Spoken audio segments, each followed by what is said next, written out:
마태복음 13장 47절에서 50절까지 한 절씩 교독하겠습니다. 또 천국은 마치 바다에 치고 각종 물고기를 모으는 그물과 같으니 그물에 가득함에 물가로 끌어내고 앉아서 좋은 것은 그릇에 담고 못된 것은 내어 버리느니라. 세상 끝에도 이러하리라. 천사들이 와서 의인 중에서 악인을 갈라내어 풀무불에 던져 넣으리니 거기서 울며 이를 갈미 있으리라. 아멘.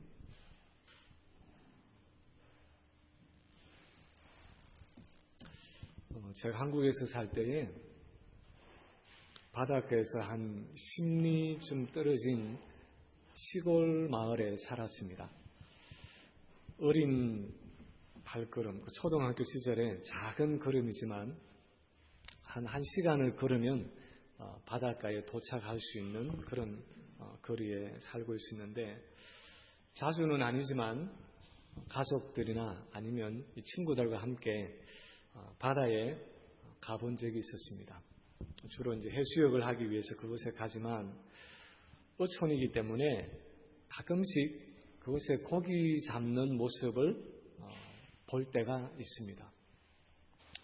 보면은 바다 위에 고깃배가, 노젓는 고깃배가 몇 대 이렇게 떠 있고, 그 다음에 그 떨어져 있는 배와 배 사이에 지금 생각하면 마치 볼링공처럼 큰 검은색 이 플라스틱 통 같은 것이 떠 있고, 그 다음에 그 플라스틱 통 사이에 마치 요즘 풋볼 같은 사이즈의 그런 플라스틱 공 같은 것이 옆으로 쭉 이렇게 밧줄로 연결되어 있는 모습들을 보았습니다.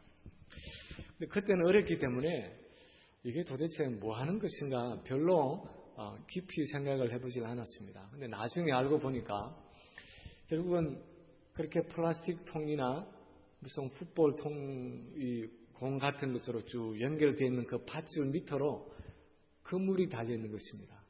그리고 그 그물 밑에 추가 달려서 그 물 위에서부터 그 바닥까지 그물을 내려놓고, 그 다음에 양쪽에 이 배들이 점점 더 무트로 이렇게 가까이 노를 쳐서 오는 것이죠.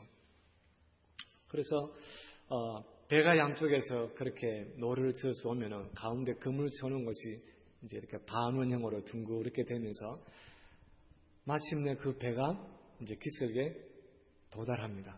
그러면 그때부터는 그 동네에 있는 장정들이 모여가지고 이제는 양쪽에서 그물을 당기기 시작하죠.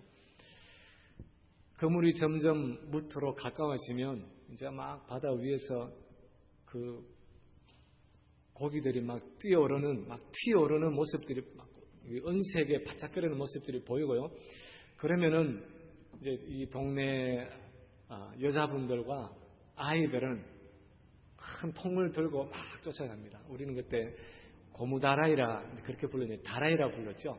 그래서 그걸 들고 막 가서 이제는 그렇게 끌어 모아놓은 이 고기 그런 것들을 담는데, 가까이 가서 보면은 거기에 뭐 그렇게 튀어오르는 그런 고기들도 있고, 보면은 뭐 게도, 이 크랩, 게도 잡혀 올라오고 조개도 있고, 또 무슨 미역이나 뭐 다시마 같은 그런 해초들도 오고, 또 보면은 무슨 고무신 같은 거, 쓰레기 같은 것도 끌려 올라오고, 여러 잡동사니가 있는데 그렇게 끌어 올라온 것들을 이제 고기는 주워 담고 쓰레기는 버리고, 이런 작업들을 하는 모습을 본 적이 있었습니다.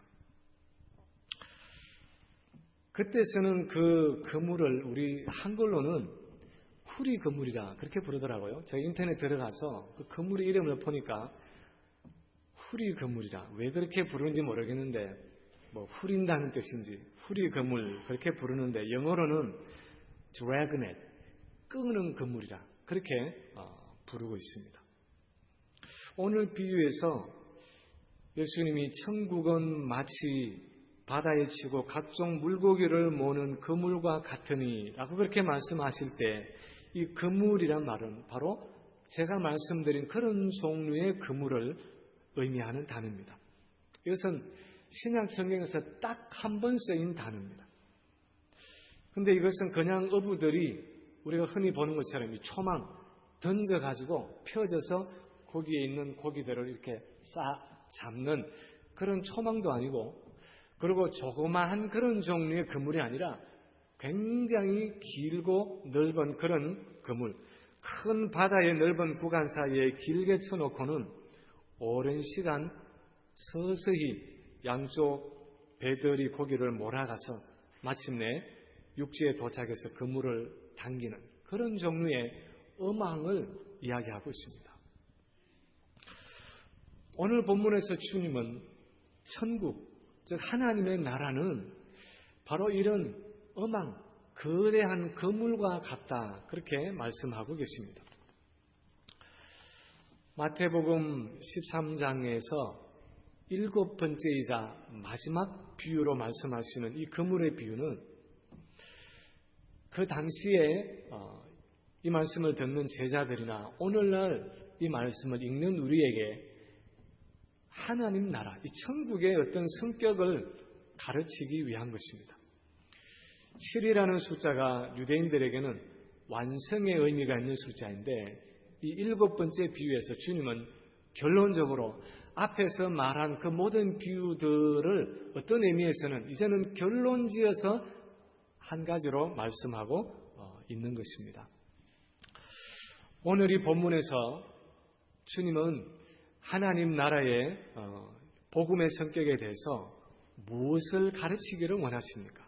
첫 번째로 오늘 본문에서 말씀하는 것은 우리 신앙생활은 사람을 얻는 것을 목적으로 한다는 것입니다.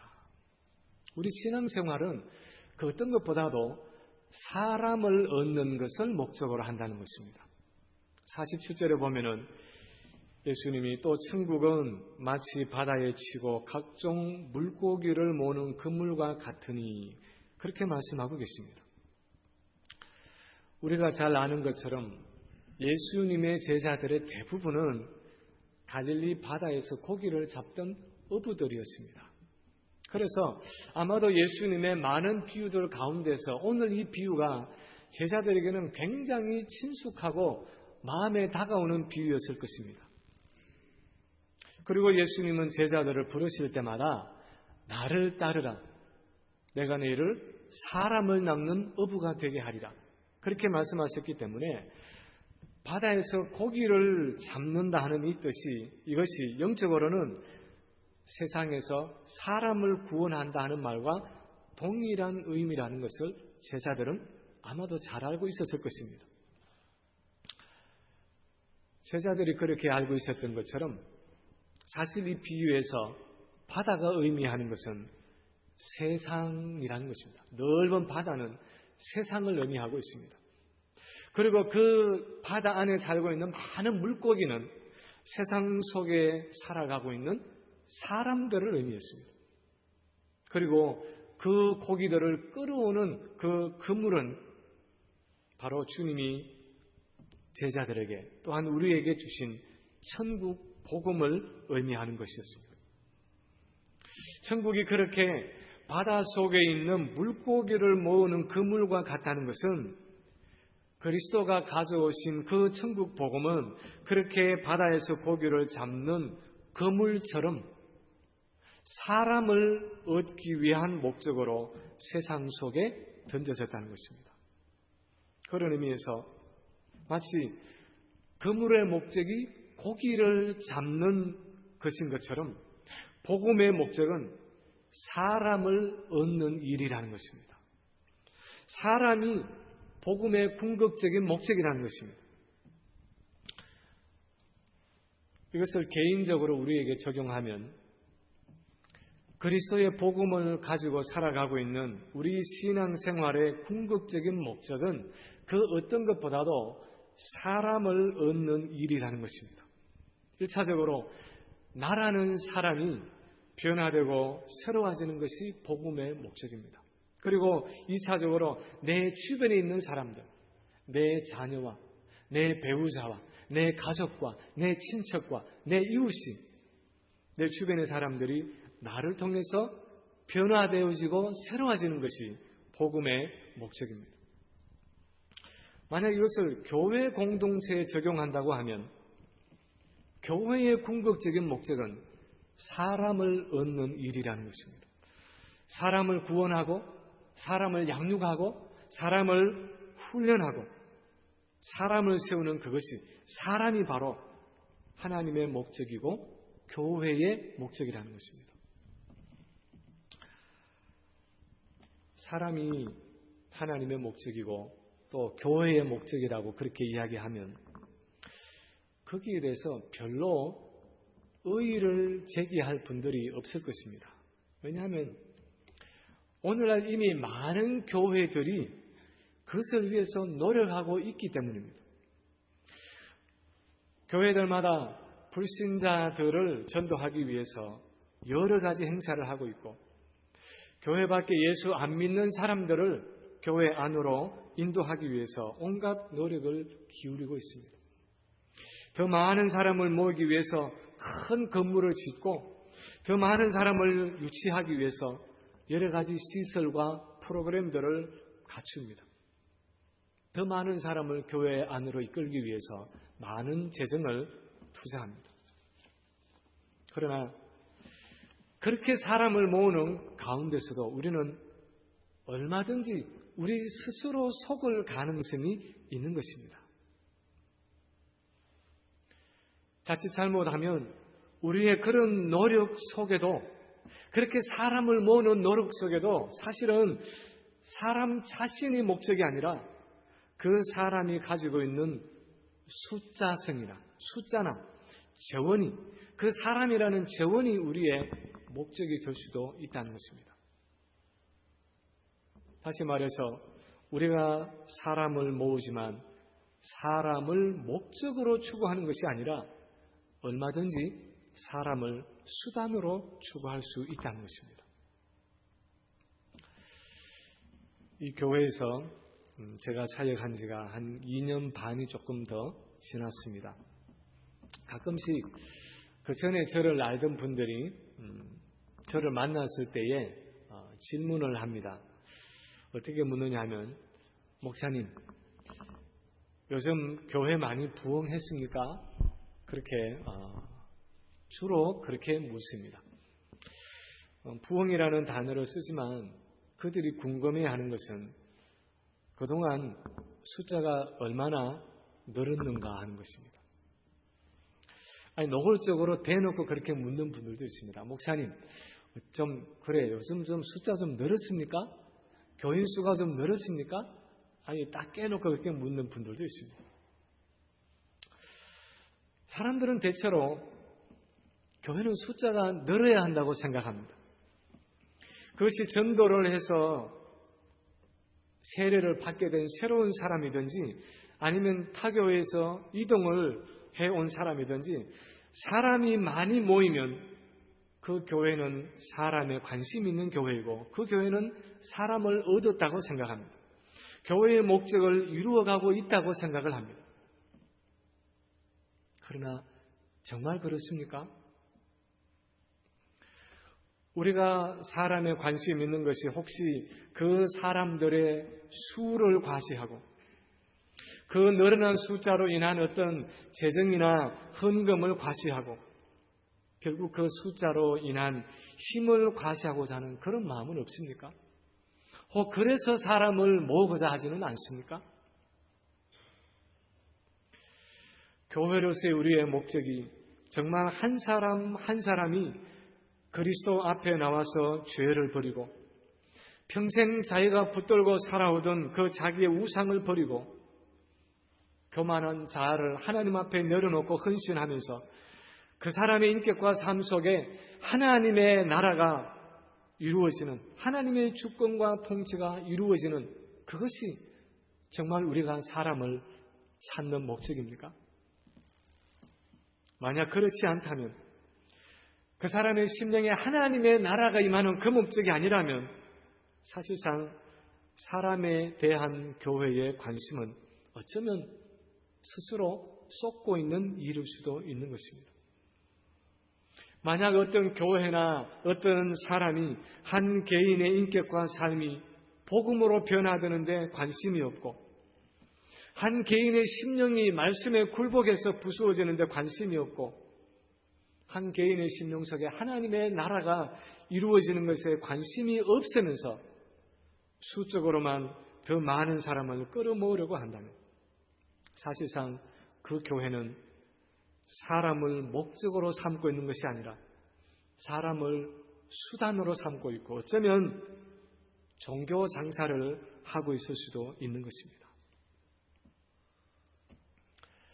우리가 사람을 목적으로 한다는 것은 정말 마른 뼈들같이 아무것도 할 수 없는 버려진 그 사람들이 말씀을 통해서 다시 뼈가 맞추어지고 사람의 모습을 갖추어 가고 그 위에 힘줄이 덮이고 그 위에 살이 붙어서 하나님의 형상을 회복하게 되고 그 속에 성령의 생기가 들어가서 하나님의 군대로 일어서는 그 심령의 변화, 참된 부흥의 역사를 추구하는 것을 의미하는 것입니다. 그것이 우리의 자녀일 수도 있고 우리의 친구일 수도 있고 우리의 친척일 수도 있고 우리의 이웃일 수도 있습니다. 그들의 심령 가운데 하나님의 나라가 이루어지는 하나님의 주권과 통치가 이루어지는 그것을 목적으로 삼고 살아갈 때 정말 우리가 사람에 관심이 있다고 말할 수 있는 것입니다. 교회 안에 있는 한 개인 한 개인이 참 하나님의 형상으로 회복되어 갈 때 그때야 우리가 사람을 목표로 삼고 사람을 목적으로 삼는 교회라고 말할 수 있는 것입니다. 오늘 본문에서 주님은 천국 복음의 목적은 그 무엇보다도 그렇게 사람을 얻는 것이라고 말씀하고 있는 것입니다.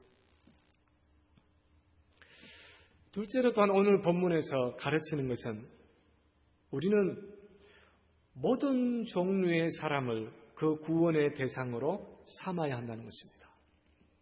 우리가 사람을 구원하고 사람을 얻되 모든 종류의 사람들을 그 대상으로 삼아야 한다는 사실입니다. 오늘 보면 47절에 보면은 주님은 천국은 마치 바다에 치고 각종 물고기를 모으는 그물과 같으니 그렇게 말씀하고 계십니다. 여기서 각종 물고기라는 것은 여러 다른 종류의 물고기들을 의미합니다. 마치 그물이 그 안에다가 여러 종류의 물고기들을 다 가리지 않고 그렇게 다 끌어모아서 끌고 가듯이 예외 없이 다 잡아들이듯이 복음 전도자는 또는 교회는 모든 종류의 사람들에게 예외 없이 다 다가가서 복음을 전하고 그들을 하나님 나라 안으로 받아들여야 한다는 사실입니다. 사실 그 당시의 바리새인들이나 서기관들은 아주 배타적인 마음을 가지고 하나님의 말씀을 전했습니다. 그들은 그 당시 유대 사회에서 경멸을 받고 있는 세리나 창녀와 같은 소외된 계층의 사람들에게는 하나님의 말씀을 전할 가치가 없다고 생각을 했습니다. 그들은 하나님의 언약 밖에 있는 죄인들이라고 생각을 했습니다. 그래서 오히려 그들에게 복음을 전하고 그들에게 이 말씀을 전하면서 그들과 함께 먹고 마시는 그 예수님과 제자들에게 세리와 죄인들의 친구라고 그렇게 비난하고 정죄했습니다. 그런데 예수님은 주님이 주시는 그 복음을 모든 사람들에게 차별 없이 전하라고 제자들에게 부탁하고 있는 것입니다. 그래서 마태복음 22장에 나오는 이 혼인잔치의 비유를, 혼인잔치를 베푼 어떤 그 왕의 비유에 보면은 그 왕이 종들에게 이렇게 명합니다. 혼인잔치는 예비되었으나 청한 사람들은 합당치 아니하니 사거리 길에 가서 사람을 만나는 대로 혼인잔치에 청하여 오너라 한대. 종들이 길에 나가 악한 자나 선한 자나 만나는 대로 모두 데려오니 혼인자리에 손이 가득한지라. 다시 말하면 사람을 차별하지 말고 모든 종류의 사람들에게 직업이나 신분이나 빈부 귀천 관계없이 만나는 모든 사람들에게 다 복음을 전해서 하나님 나라 안으로 들어오게 하라는 것입니다. 주님이 이렇게까지 말씀하셨지만 사실은 이 제자들도 한때는 자기들도 의식하지 못하는 실수에 빠졌던 적이 있었습니다.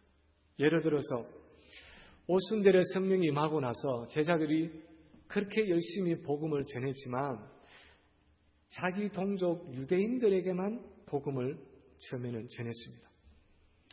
그 팔레스타인 본토 안에 살고 있는 유대인들이든지 아니면 로마 전역에 흩어져 있는 디아스포라, 요즘 말하면 우리 이민자들과 같은 유대인들이든지 그들은 자기 동족 유대인들에게만 복음을 전했었습니다.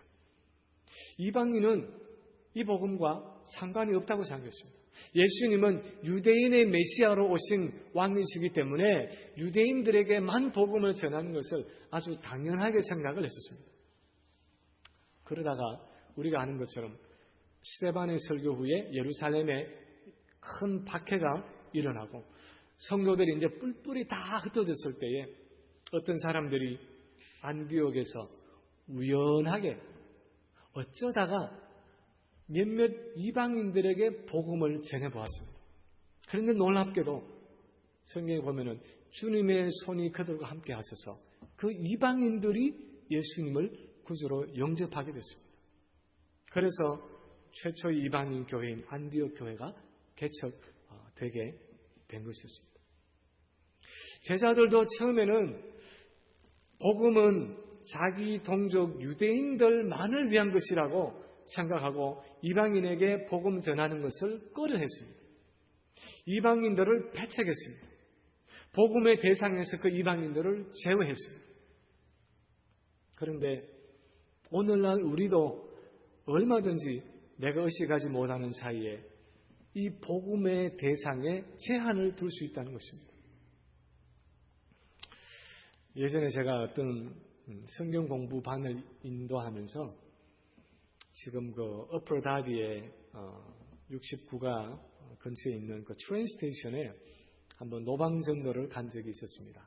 권사님 몇 분하고 같이 이렇게 나가서 기차를 기다리려고 앉아 있는 이제 분들에게 전도지를 나눠주기도 하고 또 조금 더 시간이 되면은 사형리를 꺼내서 그렇게 이제 전도를 하는데 제가 가만 생각을 해보면 저도 모르게 주로 어떤 사람에게 먼저 다가가느냐. 선량하게 생긴 사람들, 인상이 좋아 보이는 사람들, 뭔가 좀 옷도 말끔하게 차려입고 무슨 노동자처럼 막 뭐 거칠게 생기고 막 기름때가 나는 그런 사람 말고 그래도 좀 가방 들고 회사 출근하는 사람 같은 그런 신사들, 좀 알아들을 만한 사람들, 나에게 편한 사람들, 주로 좀 백인에 가까운 사람들, 그리고 좀 험상궂게 생기고 뭐 좀 우락부락해 보이는 그런 좀 흑인들은 좀 나중에 될 수 있으면 좀 뒤에 미루는 그런 성향이 저에게 있는 것을 발견했습니다.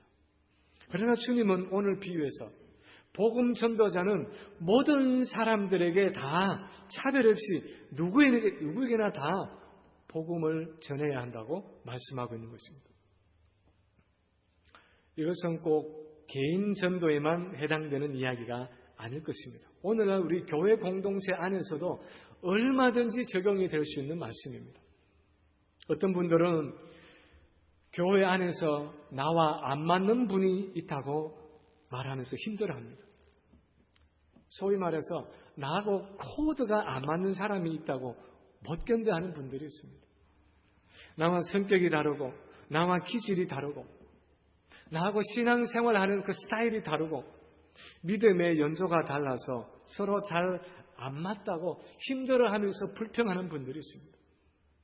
때로는 지방색이 다르고 학벌이 다르고 또는 직업이 다르기 때문에 교회 안에서조차도 성도들 간에도 서로 알력이 있고 갈등이 있는 경우도 있습니다. 그러나 오늘 이 비유를 통해서 주님 우리에게 주시는 말씀이 무엇입니까? 복음의 그 그물 안에 모든 종류의 고기들이 다 들어오듯이 교회 안에는 갖가지 사람들이 다 들어오게 마련이라는 것입니다. 당연히 그렇게 들어올 수 있어야 한다는 것입니다.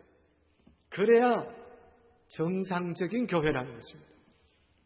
가난한 사람도 들어오고 못 배운 사람도 들어오고 시골 사람도 들어오고 장애인들도 들어오고 신분이나 직업이나 교육이나 재산에 관계없이 누구든지 복음의 대상이 되어야 한다는 것입니다.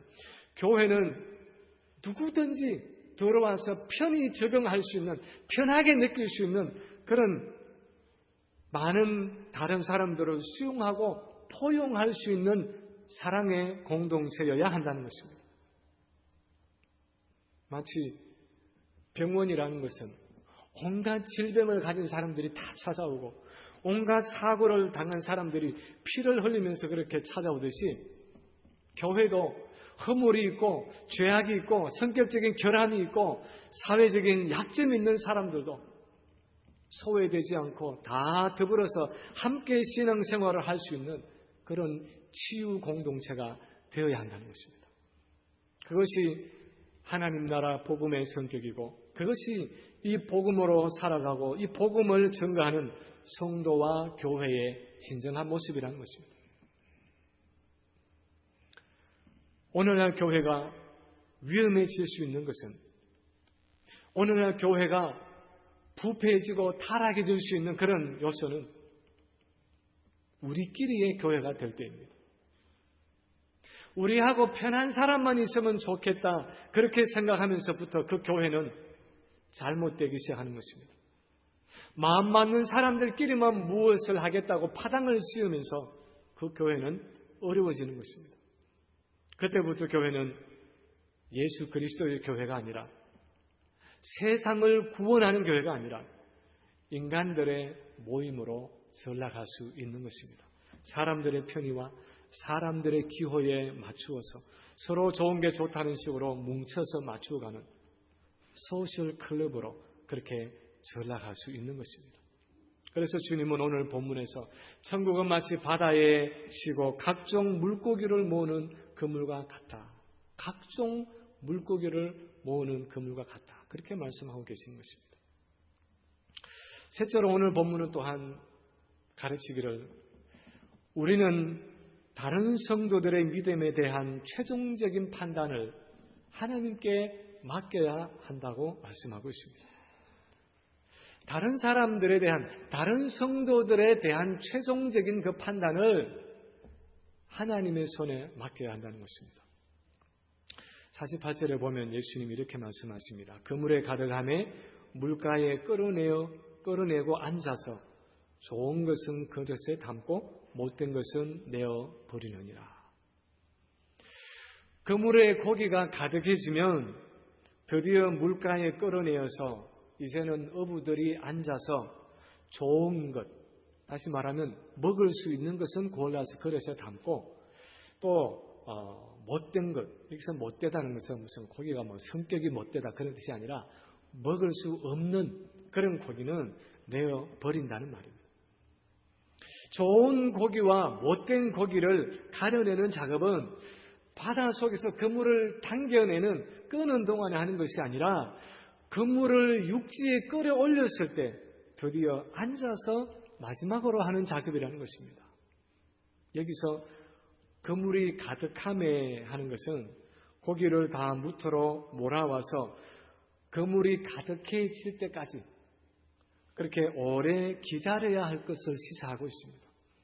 그 마지막 순간이 올 때까지 고기를 가려내겠다는 그 성급한 마음을 품지 말고 인내하면서 그 그물을 마지막까지 끌어올려야 한다는 사실을 포함하고 있습니다. 앉아서 하는 말도 그 모든 것을 다 마치고 나서 차분하게 못 쓰는 고기를 구별하는 그 작업을 할 때가 온다는 것입니다. 그 일은 그물을 당기고 끌어올리는 그 바쁜 시간에 할 일이 아니라 모든 것이 맞춰진 그 마지막 단계에서 그물을 무토로 끌어올려 놓고 차분히 해야 할 일이라는 것입니다. 마찬가지로 교회 안에는 여러 종류의 신자들이 섞여 있겠지만 누가 참 믿음을 소유하고 있고 누가 믿음에 있어서 온전치 못한지는 마지막 때가 되기까지는 분별할 수 없다는 것입니다. 먼저 된 자가 나중 될 수도 있고 나중 된 자가 먼저 될 수도 있고 마지막이 되기까지는 그 누구도 다른 사람의 믿음을 판단할 수 없다는 것입니다. 그래서 그 일은 하나님의 최종적인 심판에 맡기고 우리는 이 교회 안에서 끊임없이 복음을 전하고 나누는 그 일에 집중해야 한다는 것입니다. 예수님 당시에 그 일을 하나님의 손에다가 맡기지 않고 하나님의 최종적인 판단에 맡기지 못하고 먼저 자기들의 손에 쥐고 남을 판단하고 정죄한 사람들이 있었습니다. 그들이 바로 바리새인들과 서기관들이었습니다. 누가복음 18장 9절을 보면은 주님은 이 바리새인과 서기관들에 대해서 말씀하시기를 자기를 의롭다고 여기고 다른 사람을 멸시하는 자들이라. 자기를 의롭다고 그렇게 여기고 다른 사람을 멸시하는, 판단하고 정죄하고 멸시하는 사람들이라 부르겠습니다. 그들은 스스로를 의롭게 여기면서 세리나 창녀나 율법을 모르는 백성들을 죄인들이라고 불렀습니다. 바리새인들은 이 땅에서 이미 죄인과 의인을 구분하는 그 선을 샤프하게 긋고 이제 그 죄인들에게는 하나님의 말씀을 전할 가치도 없고 그들은 이 말씀이 필요도 없다 그렇게 생각했습니다. 더 이상 죄인들에게 말씀을 전하기 위한 그 노력을 포기하고 말았습니다. 그러나 오늘 이 비유를 통해서 예수님이 우리에게 주시는 교훈은 우리는 그런 종류의 판단을 마지막까지 미루어야 한다는 것입니다. 그것은 하나님의 손에 맡기고 지금 우리가 해야 할 일들, 그 일에 최선을 다해야 한다는 것입니다. 지금은 그것을 판단할 때가 아니라 우리가 만나는 누구에게든지 복음을 전하고 그 복음을 가지고 양육하고 훈련하고 도전하는 그 일을 주님 오시는 그때까지, 그 마지막 심판의 때가 되기까지 계속해 나가야 한다는 것입니다. 우리가 교회 바깥에 있는 어떤 대상에게 전도를 하든지 아니면 우리 교회 안에 있는 어떤 사람에게 양육을 하고 훈련을 하든지 간에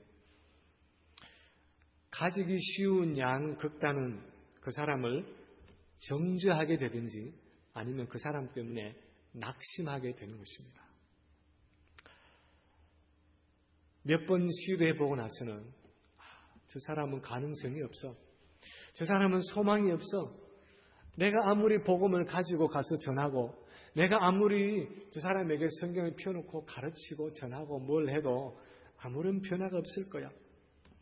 그렇게 생각한다면 사실 그런 생각 자체가 내가 그 사람에게 복음을 전하고 양육하고 훈련하는 그 노력을 좌절시킵니다. 그 일을 멈추게 합니다. 그 사람이 가지고 있는 그 약점이나 결함 때문에 그 일을 포기하게 만듭니다. 여러분 주변에는 혹시 그런 사람이 없습니까? 분명히 전도를 해야 할 대상이고 분명히 말씀을 나누어야 할 대상인데 몇 번 찾아가서 이야기를 건네보아도 그냥 바늘 것 하나 들어갈 것 같지가 않아서 그냥 눈치만 보다가 포기한 사람은 없습니까? 저는 개인적으로 제 주변에 그렇게 한두 번 복음을 제시했다가 퇴짜를 맞고 거의 포기하다시피 시간을 보내고 있는 그런 몇 분이 있습니다. 생각을 하면 늘 빚진 심정, 이 복음에 빚진 눌리는 그런 마음이 있는데 현실적으로 다시 도전할 엄두를 내지 못하고 주저하고 있는 몇 사람이 제 주변에 있습니다.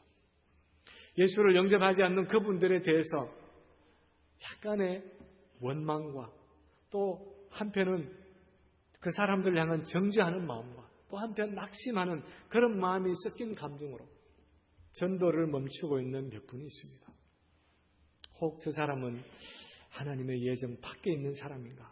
그런 헛된 생각을 하면서 주저하고 있는 몇 사람이 있습니다. 그러나 주님이 우리에게 주시는 교훈은 그런 판단은 하나님이 마지막 심판날에 하실 일이고 우리는 그 사람이 숨을 거두는 그 순간까지, 그 마지막 순간까지 복음을 들고 나가서 전하고 그 복음으로 양육하고 도전하고 훈련할 책임이 있다는 것입니다. 지금은 그런 판단을 할 때가 아니라 부지런히 복음을 들고 나가서 전하고 나눌 때라는 것입니다. 원망하지도 정죄하지도 낙심하지도 말고 때를 어떤지 못 어떤지 복음을 가져가서 전할 때라는 것입니다. 오늘 이 설교를 준비하다가 알게 된 한 이야기를 제가 소개하고 설교를 마치려고 합니다. 어떤 대학 교수가 믿지 않는 자기 절친한 친구에게 예수님을 소개했습니다. 그런데 아무리 그렇게 복음을 전해도 이 친구는 예수님을 영접하지를 않았습니다. 온갖 방법을 다 동원해봤지만 좀처럼 마음이 움직이질 않았습니다. 그러던 어느 날 같이 길을 걷다가 예수님 이야기를 또 꺼냈습니다. 그랬더니 그 친구가 여보게 제발 그 얘기는 이제 좀 그만하게. 계속 그러면 내가 이제는 자네와 절교할 수밖에 없어. 제발 이제 좀 그만하게. 우리 우정 상하겠어. 그렇게 부탁을 했습니다. 그래서 친구가 지금 예수를 거부하는 그 친구에게 이렇게 고민했습니다. 여보게 예수를 진짜 영접 안 해도 좋으니까, 진짜 예수 믿지 않아도 좋으니까 그냥 내 부탁 하나만 들어주게. 저 길 건너 보이는 그 교회당에 들어가서 나는 예수님을 믿습니다. 왜냐하면 나를 구원하시려고 십자가에 돌아가셨기 때문입니다. 그냥 그렇게 아무도 없는 예배당에 들어가서 혼자 그냥 한번 소리만 그렇게 3번 좀 외치고 나오게. 내 소원이네. 그렇게 부탁을 했습니다. 그랬더니 친구가 그 정도 소원은 사랑하는 친구가 하는데 왜 못 들어주겠는가. 그래서 그 예배당에 아무도 없는데 혼자 들어가서 3번 그렇게 빈 예배당에 들어가서 큰 소리로 외쳤습니다. 나는 예수님을 믿습니다. 왜냐하면 나를 구원하시려고 십자가에 못 박혀 돌아가셨기 때문입니다. 나는 예수님을 믿습니다. 왜냐하면 나를 위해서 십자가에 돌아가셨기 때문입니다. 나는 예수님을 믿습니다.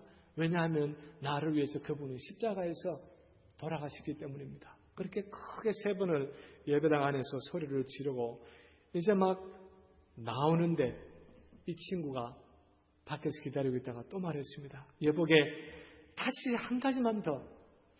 주님이 십자가에 못 박힌 것이 나와 무슨 관계가 있습니까? 그렇게 한 번만 더 외쳐주면 내가 다시는 전도하지 않겠네. 그렇게 간청을 했습니다. 그래서 그 친구는 다시 예배당에 들어가서 그 말을 외치라.